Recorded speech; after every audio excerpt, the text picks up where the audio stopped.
During the final week of the Question 44 campaign, Safer learned that both President George Bush and Vice President Dick Cheney would be visiting Colorado. The Safer team immediately designed and placed newspaper ads humorously pointing out the negative role alcohol had played in Bush and Cheney's lives, and suggested that this was one more reason to vote yes on 44. Safer's ad, featuring a photo of Cheney alongside the text, "Shot his friend in the face after drinking," became the most emailed photo on Yahoo News for more than 48 hours. The impact of the ads extended all the way to Air Force One, where a White House spokesman, the late Tony Snow, dismissed them as kind of snarky and juvenile. Perhaps, but there is no question that the Safer message had penetrated to the highest echelons of our government. As expected, Election Day 2006 passed without the victory Safer had enjoyed in Denver. That said, the Safer team was far from disappointed. A Mason-Dixon survey taken just 1 month earlier had found only 34% of respondents in favor of the initiative.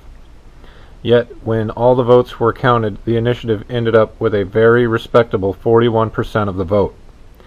And within the city limits of Denver, support for marijuana legalization, as measured by election results, increased from 53.5% in 2005 to 54.5% in 2006.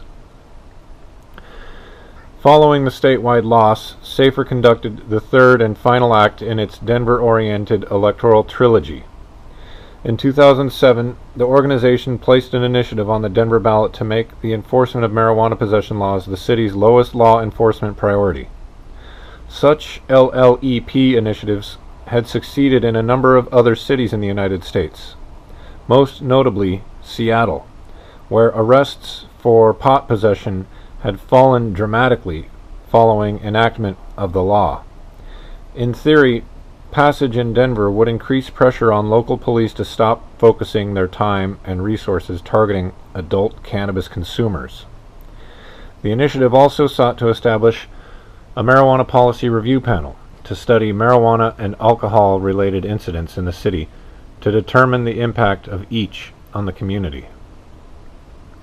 In the end, the LLEP initiative attracted a healthy 57% of the vote in November 2007. Following its passage, the review panel, which included representatives from the Denver Police, the City Council, and the District Attorney's Office, along with proponents of the initiative, public defenders, and other interested individuals, initiated regular meetings. At one of the panel's first meetings, members adopted a recommendation calling on the city to stop citing adults for marijuana possession in compliance with the voters' wishes. Given the makeup of the panel, this recommendation was not unexpected. The surprise, however, came days later when the Rocky Mountain News, which had opposed every Safer effort up to that time, echoed the panel's call in an editorial. Here is their own explanation of how the Safer influenced public opinion affected their own position. "We opposed both measures. After the first one passed, we even said it would be wrong for police to stop enforcing the state law against marijuana possession.